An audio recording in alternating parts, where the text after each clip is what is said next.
Bienvenidos todos a la Academia Joven de España. Se abre la sesión pública de este acto de toma de posesión como académico de número de nuestra institución, del académico electo don Jaime de Juan Sanz.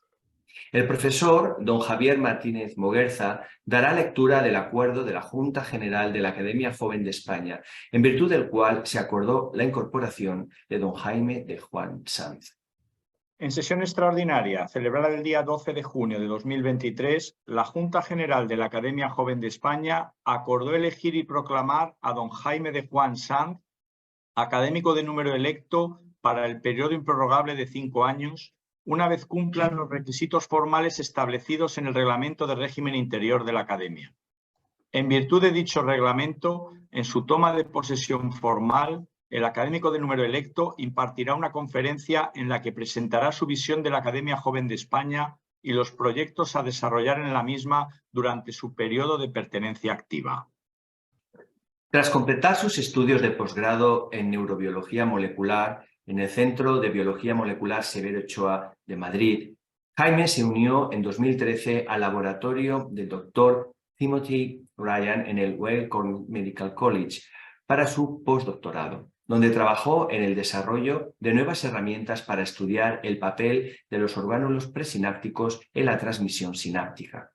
En 2019, Jaime fue reclutado como jefe de equipo en el Paris Brain Institute, en Francia, donde actualmente lidera un laboratorio centrado en el desarrollo de herramientas ópticas de vanguardia para comprender mejor los mecanismos moleculares que controlan la transmisión sináptica. Su investigación cuenta con el apoyo de una subvención del Consejo Europeo de Investigación, la ERC, con una subvención a TIP Avenir del CNRS en Francia y de la cátedra Diane Paré de Bioingeniería Sináptica del Paris Brain Institute. En 2021, Jaime fue seleccionado como FEN-CAVI Scholar. Aunque diferentes neuronas en el cerebro pueden estar involucradas en el control de diversos aspectos de cómo nos comportamos y actuamos, muchos de los mecanismos moleculares que controlan esta variedad de funciones son fundamentalmente los mismos. En el laboratorio liderado por el doctor de Juan Sanz existe un gran interés en comprender los mecanismos moleculares que permiten a las neuronas comunicarse entre sí, para lo cual combinan el desarrollo de nuevas herramientas ópticas con medidas optofisiológicas para comprender mejor la función de la sinapsis en el lugar donde se transmite la información. Prácticamente todas las células de nuestro cuerpo contienen orgánulos como las mitocondrias, el retículo endoplasmático o los liposomas, que de manera coordinada mantienen la integridad y la señalización celular. Las sinapsis, aunque pueden estar a milímetros o incluso centímetros del cuerpo neuronal principal, también contienen estos orgánulos. Sin embargo, todavía se sabe poco acerca de cómo los orgánulos pueden facilitar la transmisión de información en el cerebro. El laboratorio del Dr. Juan de Sanz se dedica al desarrollo de nuevas tecnologías moleculares para medir en tiempo real la función de los orgánulos y el transporte iónico en la sinapsis, lo que permitirá comprender su función con una precisión sin precedentes. Comprender mejor el desarrollo molecular de la fisiología de los orgánulos en las neuronas puede proporcionar elementos clave para entender cómo su disfunción contribuye a enfermedades neurológicas devastadoras como la enfermedad de Parkinson, la esclerosis lateral amiotrófica o la epilepsia, con la esperanza de identificar nuevos factores claves de las enfermedades que permitan a la comunidad médica diseñar estrategias terapéuticas alternativas para frenar la extensa carga social y económica de estos trastornos neurológicos. Acto seguido, el académico electo, don Jaime de Juan Sanz, pasará a leer su discurso que lleva por título Toma de posesión como académico de número de la Academia Joven de España de don Jaime Juan Sanz. Visión y proyectos a desarrollar. Cuando quieras, Jaime. Muchas gracias por la introducción, Javier.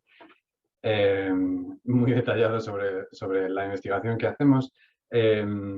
Y también, bueno, quería agradecer primero al comité de selección y al resto de compañeros esta elección para entrar a pertenecer a la Academia Joven de España. Realmente es un privilegio y un honor ser parte de esta selección de académicos españoles que tienen un interés en, bueno, no solo la academia per se, pero también intentar promover la academia en España y en Europa e intentar favorecer y enseñar al mundo la importancia de la investigación. Por tanto, relacionado con esto, yo quería empezar mi discurso quizá señalando aquí algunos de los últimos desafíos biomédicos que hemos tenido que sufrir como sociedad. Y como Javier introducía, mi campo es la biomedicina y en particular la neurociencia, pero como sociedad hemos estado sufriendo ciertos desafíos que han sido realmente dramáticos. Hace unas décadas el VIH, pero por otro lado hemos tenido brotes de ébola que nos han dado algunos sustos. La población cada vez envejece más y tenemos mucha más prevalencia de enfermedades como Alzheimer o Parkinson. Hace unos años el Zika estaba en boca de todos porque daba problemas en los nacimientos. Y bueno, la manera en la que vivimos en ciertas sociedades, en nuestras ciudades con gran polución y una vida sedentaria, están favoreciendo la aparición de cáncer cada vez más. Y por supuesto, creo que el ejemplo estrella es el COVID, que lo hemos sufrido hace poco y que bueno, muestra cómo podemos tener de un día, casi de la noche a la mañana, un gran desafío social que necesita una respuesta. Y quizá todo lo que tiene en común estos desafíos que pongo aquí y muchos otros que no entran en la diapositiva, es que en realidad si echas 3 horas en internet mirando información sobre cada uno de ellos, el resultado es que al final te va a dar un poco de... No te quedas con el mismo cuerpo, quizá da un poco de miedo. Y lo que quería transmitir hoy es que realmente la respuesta contra ese miedo que un desafío pueda traer a la sociedad es realmente la ciencia. Y este es el eslogan del Memorial Sloan Kettering en Nueva York, que tiene anuncios por todo Nueva York diciendo exactamente más ciencia, menos miedo. Y cuando yo iba a trabajar allí en Nueva York durante varios años, dado que el instituto estaba al lado del nuestro, pues yo veía este mensaje cada día. Y creo que es bastante inspirador en el sentido de que al entender las cosas con mucha más precisión, realmente uno desmitifica los miedos que puedan venir asociados. Obviamente, lo que ponemos aquí a la izquierda son realmente unos miedos que uno podría tener que son bastante grandes y, sin embargo, al entenderlo mejor, se pueden afrontar de una manera distinta. Y de nuevo creo que el COVID es un gran ejemplo. Aparece un virus de la noche a la mañana, en 3 meses se cierran las ciudades de arriba abajo y, sin embargo, la comunidad científica en todo el mundo se pone a estudiar qué es este virus y cómo podemos afrontarlo. Se desarrollan unas vacunas en tiempo récord con una respuesta y una efectividad sin precedentes. Y al tener la ciencia a nuestro favor y poco a poco intentar entender cómo funciona, afrontamos esta enfermedad y esta pandemia de una manera en la que el primer miedo que teníamos los primeros meses frente al COVID, gracias a la ciencia, de hecho se redujo bastante. Y a día de hoy, bueno, entre otros factores, tenemos una cierta normalidad. Y creo que esto es esencial en mi historia y en lo que quiero promover como parte de la academia. Pero, de hecho, el COVID también nos muestra otro lado sobre cómo hay desafíos biomédicos, pero hay ciertos desafíos que van más allá de la ciencia. Y no toda la respuesta es tener ciencia robusta. Necesitamos ciencia que sea clara y reproducible. Pero necesitamos transmitir, como se estaba diciendo quizá por otros 2 compañeros, necesitamos transmitir los avances de la ciencia de una manera efectiva a la sociedad que quizá no tiene el mismo nivel de entendimiento que tenemos nosotros. Y un gran ejemplo yo creo que son las campañas de antivacunación que se han hecho principalmente en Estados Unidos, quizá un poco también en Europa, en cómo en ciertas redes sociales se favorece una campaña de desinformación contra las vacunas y se genera un movimiento antivacunas que, pese a que la ciencia es sólida y diferentes universidades y centros de investigación farmacéuticas, todo el mundo está de acuerdo en que son seguras y son efectivas, y de hecho se estima que han salvado millones de vidas, aún así no somos capaces de transmitir esto de una manera efectiva, dado que hay un montón de gente que se niega y se negará a seguir, digamos, este consenso científico. En cierto modo pasa un poco parecido con el cambio climático, donde la ciencia es clarísima y sin embargo hay muchos grupos con un cierto peso que no siguen el consenso científico. De modo que quizá necesitamos más ciencia para tener menos miedo, pero de hecho necesitamos también más educación científica también para entender la ciencia que cada vez es más complicada y por tanto tener un impacto efectivo en la sociedad. Por tanto, lo que voy a hacer simplemente es voy a dividirlo en dos partes, en estas dos partes, y voy a explicar un poco cómo veo yo estas dos partes. Y creo que el primer gran interés que yo tengo al unirme a la Academia Joven de España es que creo que tenemos que trabajar, al ser un grupo de científicos, digamos, de alto nivel en distintas disciplinas, creo que tenemos que favorecer el apoyo fundamental, el apoyo en la investigación fundamental. Y por tanto me gustaría unirme y aprender un poco sobre lo que los demás piensan en el grupo de toma de decisiones que es parte de la Academia Joven de España. Creo que aquí el concepto claro es que hay que invertir en conocimiento y esa es la única manera en la que podemos facilitar el desarrollo de nuevos conceptos, ideas y que puedan favorecer el bienestar de la sociedad. Creo que en biomedicina es claro, pero también es claro en muchas otras disciplinas académicas. Y por tanto, como ejemplo, de hecho, quería mostrar algo que creo que es clave en cómo esto funciona, de nuevo relacionado con la biomedicina, y es un ejemplo de cómo al financiar simplemente investigación fundamental, ciertos descubrimientos pueden revolucionar completamente cómo es la biomedicina a día de hoy. Y quiero empezar demostrando esto con este ejemplo. Aquí muestro a Francis Mújica, que es un investigador de la Universidad de Alicante, que ha dedicado su vida a estudiar el sistema inmunitario de las bacterias. Y esto quizá, cuando uno se lo explica a alguien que no es parte del mundo académico, ¿por qué alguien estudiaría cómo una bacteria se defiende de un virus, ¿no? Y de hecho estos viruses no son nocivos para los humanos. Tú te puedes bañar en un río lleno de viruses bacteriófagos que se llaman y realmente no te pasa nada, con comillas. Y por tanto, quizá pueda parecer un poco absurdo, porque iba a estudiar yo cómo funciona una bacteria y cómo se defiende de un virus cuando este virus no me importa, ¿no? El caso es que Francis, en su laboratorio de Alicante, descubrió ciertas secuencias en el genoma de las bacterias, en el ADN de las bacterias, que, bueno, en unas ciertas repeticiones y combinadas con otros genes, resulta que pueden cortar los trocitos del ADN del virus en muchos trocitos, ¿vale? Digamos que son unas tijeras moleculares que tienen las bacterias con las que cortan el ADN de un virus y de este modo se defienden. Y igualmente me podría decir alguien, y a mí que me importa, pero resulta que el descubrimiento de estas tijeras moleculares, digamos, ha resultado de ser una revolución en cómo podemos hacer experimentos en biomedicina, porque te permiten desarrollar herramientas con las que puedes manipular el ADN de cualquier tipo celular con muchísima precisión. Y de hecho, han resultado estas investigaciones en las que se aplica esta tecnología CRISPR como herramienta. Han dado el premio Nobel en Química de 2020 a Jennifer Doudna y a Manuel Charpentier en Alemania y Estados Unidos. De modo que, como podéis ver, de primeras, una investigación que quizá no sería tan atractiva y que no tendría ninguna aplicación para la fisiología humana, resulta que nos da una herramienta clave para poder hacer investigación. Pero, por supuesto, esto no termina aquí.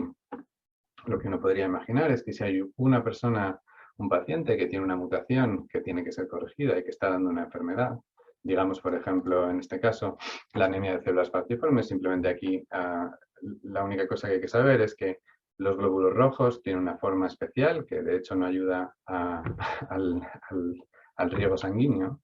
Y por tanto, esta mutación, una única mutación en una parte del ADN, que tenemos 20.000 genes, y sin embargo solo una letra en uno de los genes puede provocar una enfermedad como esta. Ahora, de hecho, un par de farmacéuticas, Vertex y CRISPR Therapeutics, han hecho los primeros ensayos en los que usando CRISPR pueden arreglar este defecto, y 24 de los 27 pacientes que han entrado en el ensayo clínico a día de hoy están curados. Y esto es una auténtica revolución de una enfermedad que no hemos sabido curar antes más que haciendo transfusiones sanguíneas. Normalmente estas personas necesitan de 8 a 10 por año. 24 de los pacientes no han tenido hasta el día de hoy, que es lo que sabemos, durante al menos un año ninguna transfusión. Los otros 3, de hecho, simplemente han tenido muchas menos, pero han necesitado alguna.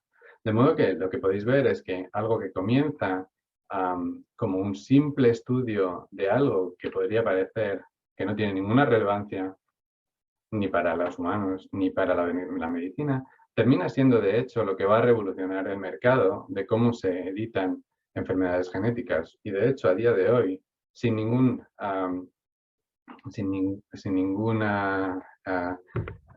fármaco basado en CRISPR todavía que haya salido al mercado, las ganancias estimadas en tecnología CRISPR de este año, que todavía no terminó, se estiman en 3.400 millones de dólares, en algo que Francis Mujica descubrió con unos pocos cientos de miles de euros en España. Por tanto, creo que uno debemos apoyar la investigación fundamental, porque de hecho el conocimiento de ciertos aspectos que son inimaginables solo es posible a base de investigar. Por tanto, la opción aquí, como se ha dicho también, es hay que fomentar la estabilidad de la inversión, que tiene que ser independiente de los cambios políticos. Y esto, en cierto modo, es quizá lo más difícil a lo que nos enfrentamos. La inversión en investigación en España, comparado con las últimas décadas, poco a poco va creciendo. Se estima que vamos a gastar un 2% del PIB en investigación en 2027 y este es un objetivo, pero por supuesto quizá todos somos conscientes de que esto depende de quién está en el gobierno y hasta qué punto se pueda conseguir. Y prometer esto a día de hoy es complicado. Y entonces, una cosa que quería discutir aquí es que los científicos tenemos que hablar con los políticos. Y esto ciertamente no es tan obvio. Yo siempre he sido bastante escéptico en el sentido en el que podamos cambiar la mentalidad de un político y en el que los científicos tengamos algo que decir, a pesar de que sea realmente el dinero vaya hacia nuestra investigación. Y siempre he pensado que esto es imposible y sin embargo cuando me uní a la PhenSCAULI Network of Excellence, que es una asociación europea promovida por la Federación Europea de Neurociencias y la Fundación Cowley, me di cuenta de que ciertos compañeros que estaban involucrados, igual que en la Academia Joven de España, en la toma de decisiones en Europa, han sido capaces de hablar con sus políticos respectivos en sus respectivos países y se han podido sentar con ellos a empezar a discutir por qué necesitamos más investigación fundamental, por qué tiene que ser estable y de hecho cuáles son los beneficios que pueden reportar incluso en términos económicos al propio país que investiga, ¿no? Y esto creo que es bastante ilusionante y tengo muchas ganas de ver cómo los otros compañeros que están trabajando en este grupo de toma de decisiones en la Academia Joven de España, cuál es el planteamiento que tenemos para afrontar este problema en España. Y por tanto, esta es una de las propuestas que me gustaría unir, ¿no? Por otro lado, como decía, sí necesitamos más ciencia y por tanto necesitamos más inversión. También hace falta tener más educación científica. Y creo que aquí lo que es crítico es poder favorecer el desarrollo de la mentalidad crítica en jóvenes y adultos. Creo que la sociedad se va complicando poco a poco, la cantidad de información que tenemos, sobre todo con la inteligencia artificial, va a empezar a ser un poco complicado hasta qué punto ciertas cosas son verdad y no son verdad. Creo que debemos favorecer el desarrollo de mentalidad crítica para que la gente pueda tener la libertad de tomar elecciones basadas en realidades, ¿no? Me encanta este cómic de Daniel Paz en el que, bueno, la hija dice, no, papá, eso es una noticia falsa, y el papá dice, bueno, ¿cómo va a ser falsa si es justo lo que yo pienso, ¿no? Pues todos caemos un poco en esto. Y por tanto, creo que desde la Academia Joven de España podemos trabajar, y veo que otros también están interesados en esto, en primero comunicar la ciencia. La ciencia es importante, la comunicación es igualmente importante para favorecer la implementación de políticas científicas. Y por tanto, creo que hay dos aspectos aquí en los que me gustaría trabajar. Yo he trabajado durante años en divulgación en un par de blogs, y bueno, este Mapping Ignorance está promovido por la Cátedra de Cultura Científica de la Universidad del País Vasco, y este blog de PLOS es Public Library of Science, es un conjunto de revistas científicas de alto nivel. Y la verdad es que al trabajar con los dos durante varios años me doy cuenta de que hay una cosa clave que hace que uno funcione mejor que otro, que es que si uno tiene más inversión va a funcionar mejor. En Mapping Ignorance, por ejemplo, se pagaba a los contribuidores, se pagaba un cierto dinero por cada artículo, lo que hace que la gente, de hecho, también esté mucho más interesada. Y creo que un granito de arena aquí es que, a pesar de que nosotros, los que somos líderes de grupo, podemos contribuir directamente con divulgación, creo que tenemos que empezar también a facilitar la contribución de gente que trabaja con nosotros, que de hecho en muchas ocasiones no se dedican a la divulgación simplemente porque no saben ni por dónde empezar. Entonces creo que una de las cosas que podemos hacer desde la Academia Joven de España es no solo divulgar nosotros mismos como líderes de grupo, pero de hecho facilitar plataformas en las que podamos favorecer la contribución de gente muy formada, como son los predocs y los postdocs, en la divulgación de las áreas en las que trabajamos. Y lo segundo simplemente es trabajar en la educación, y esto, más que tener yo una propuesta, tengo muchas ganas de ver cómo en la Academia Joven de España se trabaja en el grupo de estudiantes de primaria, secundaria y universidad. Al final, la educación tiene que transmitir el conocimiento que tenemos. En ciencia, el conocimiento muchas veces no es ni blanco ni negro, sino que es gris, y hay que también aprender a ser crítico con los avances que van despacio. Y creo simplemente que estos dos ángulos de divulgación y educación es lo que nos puede ayudar a darle herramientas a la gente para luchar contra la desinformación. Y la verdad es que aquí es donde quiero acabar. Necesitamos más ciencia, educación científica, y por tanto con esto, bueno, seremos capaces de enfrentarnos a los desafíos que vayan viniendo en nuestras sociedades. Y ya simplemente por último agradecer bueno, toda la gente que trabaja en mi laboratorio y que cada día viene a enfrentarse a problemas relativamente complicados que no tienen nunca soluciones muy sencillas, al Paris Brain Institute, que nos ha dado una casa aquí para poder hacer esta investigación, la IRC, las distintas agencias que soportan nuestro trabajo. Y de nuevo, gracias a los miembros del comité de selección y a la academia por acogerme como miembro de la Academia Joven de España. Muchas gracias, Jaime. Con este breve acto, del que levantará acta el académico secretario de la Academia Joven de España, queda formalizada la toma de posesión como académico de número de don Jaime de Juan Sanz. Enhorabuena, Jaime.